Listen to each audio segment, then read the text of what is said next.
حضرت صالح علیہ السلام کو اللہ نے قوم سمود کے لیے نبی منتخب فرمایا۔ یہ قوم بت پرستی کو اپنا دین سمجھتی تھی۔ جب حضرت صالح علیہ السلام نبی مبعوث ہوئے تو اس وقت آپ کی عمر مبارک 16 برس تھی۔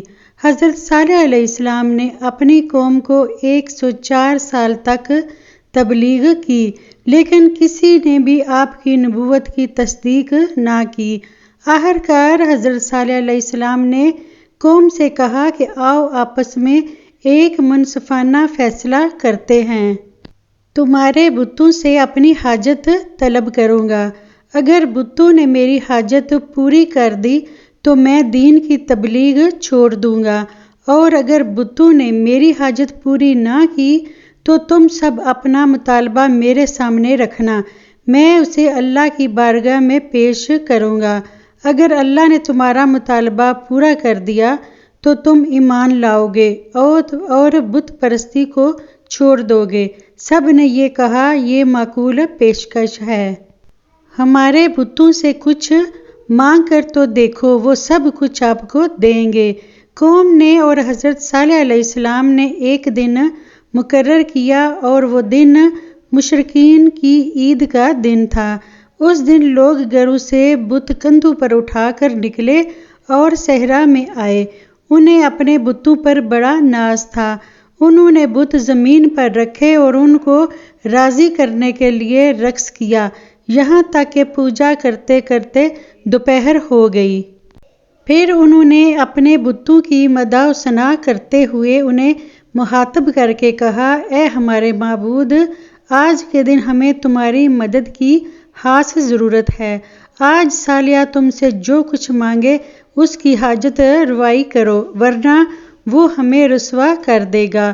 اس کے بعد انہوں نے حضرت صالح علیہ السلام سے کہا کہ جاؤ اور ہمارے بتوں سے جو دل میں آئے مانگ لو، وہ دے دیں گے۔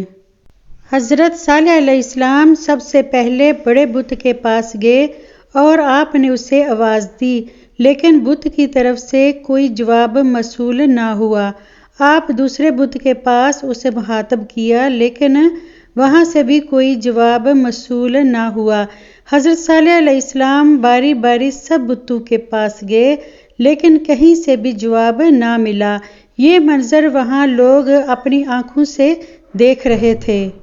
حضرت صالح علیہ السلام نے مشرکین سے کہا، تمہارے بت مجھے جواب کیوں نہیں دیتے؟ انہیں کچھ سنائی نہیں دیتا؟ مشرکین اپنے بتوں کے سامنے سجدے میں گر پڑے اور انہوں نے اپنے سروں پر خاک ڈالی اور گڑ گڑا کر بتوں سے کہا کہ کچھ تو بولو، لیکن کسی بت کی طرف سے کوئی جواب موصول نہیں ہوا۔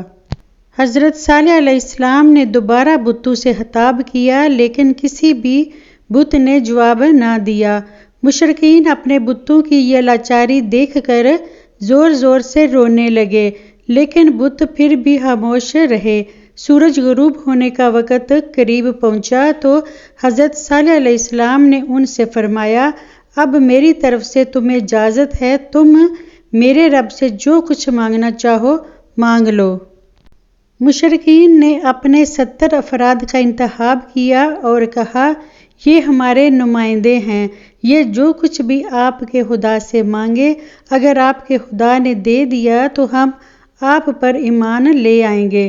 حضرت صالح علیہ السلام نے ان سے دوبارہ پختہ عہد لیا کہ اپنے عہد پر قائم رہیں گے۔ پھر آپ نے مشرکین کے نمائندوں کو بلا کر فرمایا کہ تم اپنا مطالبہ پیش کرو، میں اسے اپنے اللہ کے سامنے پیش کرتا ہوں۔ انہوں نے آپس میں مشورہ کیا اور یہ طے کیا کہ ایسی چیز کا مطالبہ چاہیے جو ممکن نہ ہو۔ باہمی مشورے کے بعد وہ حضرت صالح علیہ السلام کے پاس آئے اور کہا کہ آپ ہمارے ساتھ سامنے والے پہاڑ کے پاس چلیں۔ آپ ان کے ساتھ پہاڑ کے پاس آئے۔ وہ پہاڑ بالکل سپاٹ اور اس میں کہیں سوراخ یا غار کا نام و نشان تک نہ تھا۔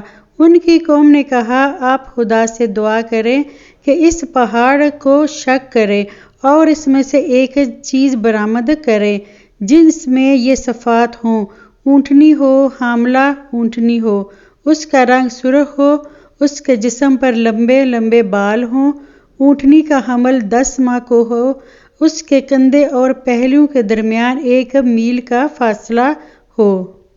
مشرکین کے نمائندوں نے دراصل اس طرح کا مطالبہ اس لیے کیا تھا کہ یہ نہ پورا ہوگا اور نہ ہمیں صالح پر ایمان لانے کے لیے مجبور کریں گے۔ حضرت صالح علیہ السلام نے فرمایا، تم نے جس چیز کا مطالبہ کیا ہے اس کا پورا کرنا میرے لیے مشکل ہے مگر میرے رب کے لیے آسان ہے۔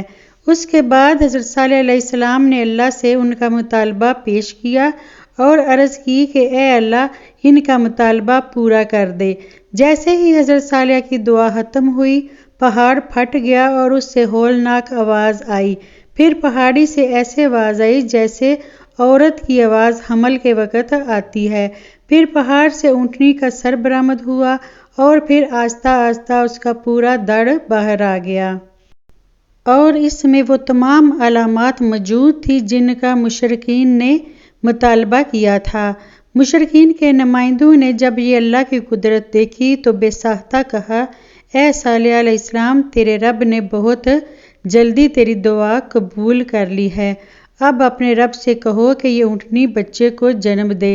حضرت صالح علیہ السلام نے اللہ سے درخواست کی کہ تو اونٹنی نے فوراً بچے کو جنم دے دیا۔ آپ نے ان لوگوں سے کہا، اب بتاؤ تمہارا مطالبہ پورا ہوا ہے یا نہیں؟ انہوں نے کہا، ہمارا مطالبہ واقعی پورا ہو چکا ہے۔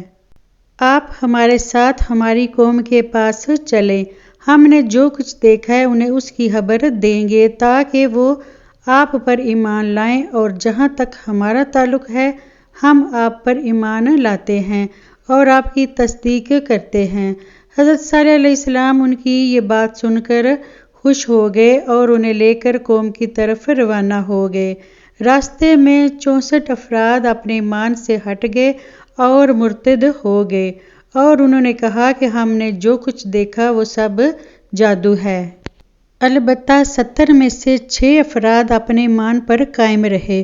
پھر ان لوگوں نے اپنی قوم کے سامنے پہاڑ سے اونٹنی کی ولادت کا قصہ بیان کیا اور لوگوں سے ایمان و تصدیق کا مطالبہ کیا، لیکن لوگوں میں سے ایک شخص نے بھی اسلام قبول نہ کیا۔ اونٹنی بہت بڑی تھی اور اسے اپنے وجود کے مطابق پانی کی بھی ضرورت محسوس ہوتی تھی۔ جب وہ کسی تالاب یا چشمے پر جاتی تو وہاں کا سارا پانی پی جاتی تھی۔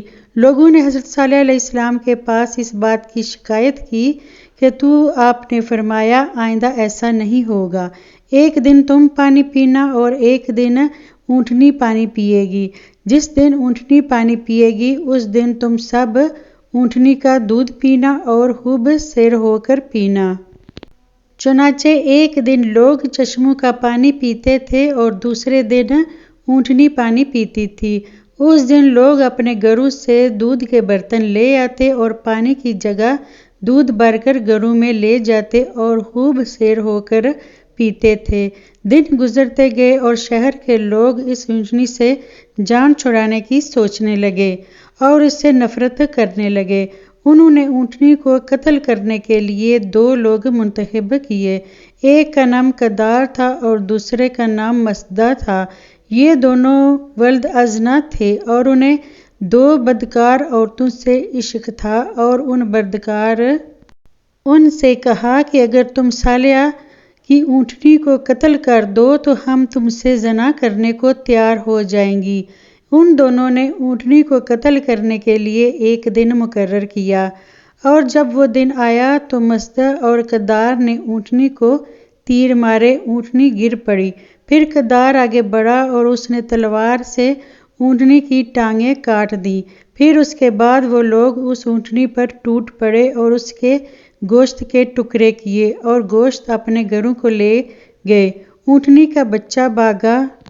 حضرت صالح علیہ السلام پر وحی نازل ہوئی اور انہوں نے اپنی قوم سے کہا کہ تم 3 دن تک اپنے گھروں میں رکے رہو، اس کے بعد تم پر اللہ کا عذاب آئے گا۔ پھر آپ نے فرمایا، عذاب کی علامت یہ ہے کہ پہلے دن تمہارے چہرے پیلے ہو جائیں گے، دوسرے دن تمہارے چہرے سرخ ہو جائیں گے، پھر تیسرے دن تمہارے چہرے سیاہ ہو جائیں گے اور تم لوگ مر جاؤ گے۔ حضرت صالح علیہ السلام کا فرمان سچ ثابت ہوا۔ صبح اٹھے تو ان کے چہرے پیلے تھے، دوسرے دن چہرے خون کی طرح سرخ تھے، تیسرے دن چہرے سیاہ ہو چکے تھے۔